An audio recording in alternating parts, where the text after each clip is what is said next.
Les forces Houthis frappent à nouveau.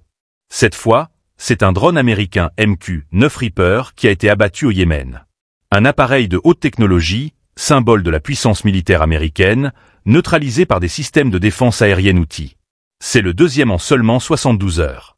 Une démonstration de force qui envoie un message clair. Les opérations se poursuivent sans relâche.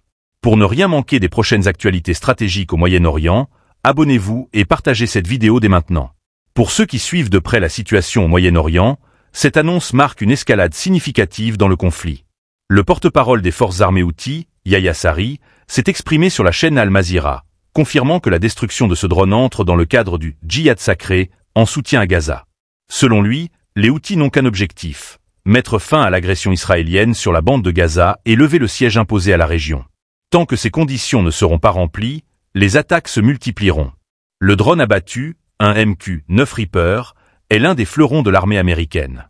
Capable de voler à une altitude de plus de 15 000 mètres et de rester en l'air pendant 24 heures sans interruption, il est utilisé par l'armée américaine et la CIA pour des missions de reconnaissance, mais aussi pour des frappes ciblées. Sa présence dans le ciel yéménite ne date pas d'hier. Pourtant, ces dernières heures, ce symbole de supériorité technologique a été terrassé par des combattants armés de systèmes de défense rudimentaires mais redoutablement efficaces. Les Houthis ne s'arrêtent pas là. Rappelons qu'il y a seulement quelques semaines, ils ont également revendiqué une attaque contre le porte-avions américain USS Harry S. Truman. Ce bâtiment de guerre, arrivé au Moyen-Orient à la mi-décembre avec un groupe d'attaque de la marine américaine, a été ciblé par une salve de drones et de missiles de croisière. Une opération conjointe menée par la marine yéménite, les forces de missiles et les unités de systèmes sans pilote.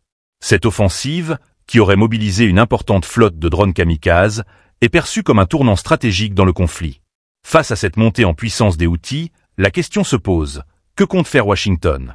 Depuis des années, les États-Unis mènent des opérations de contre-terrorisme au Yémen, mais la multiplication des attaques contre des équipements militaires aussi stratégiques que le MQ-9 Reaper ou un porte-avions remet en cause l'efficacité de leur présence dans la région.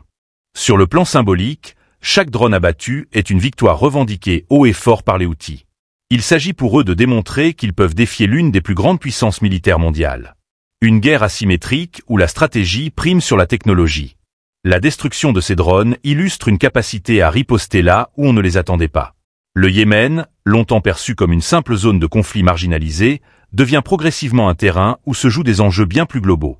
Pour les Houthis, chaque attaque est un moyen de rappeler leur présence sur l'échiquier régional et leur soutien indéfectible à Gaza. Les prochaines semaines seront cruciales. Avec un porte-avions américain positionné dans les eaux du Moyen-Orient et une présence militaire accrue, la moindre erreur pourrait faire basculer la situation vers un conflit plus large.